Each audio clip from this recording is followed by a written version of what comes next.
Kula niku mungsuh ora tau milih. Sinten sing ngarepan kula niku sing bakal dadi mungsuh kula. Bagus. Nggih. Ana Sencaki. Sencaki. Sencaki. Oh, niku arepa cilik tangane atos raja macam-macam. Liyane Sencaki.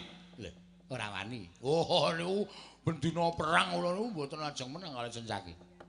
Liyane Sencaki niku Anoman. Anoman niku senopati Mangleawan. Gembong Mangleawan niku tau tate mateni Buta Sewu ngobong negara Ngalengka mung ijen. Napa kula ya iso menang. Liyane Anoman. Golek musuh niku kira-kira menang, golek musuh kok kalah niku percuma. Gatut Kaca anak Werkudara. Iya, Wingi bayi wingi sore niku. Ning nika laire teng Kayangan. Zaman ngerti critane mboten Galwata niku awake digawe wesi kabeh niku jane dudu menungsa ning robot. Napa kula ajeng mungsuh robot?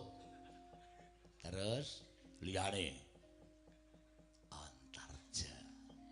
Wani Antarja. jelas. Antarja niku putune dewaning ula, Man. Lho, sampean kudune mikir. Nek nganti Antarja nesu ale kula matek aji kula dirubung ula sak donya. Napa mboten modar. Monggo upase gawat-gawat. Ayo. Liyane Antarja. Aming kari Antasena. Ah, niku sing paling kula wedeni. Liyane Antasena wis anggeni bocah loro niku kula ora wani. Nek wonten mbok sing wedok, Man. Ngedian. Wedok kae aku tuwa kae gliyak-gliyak.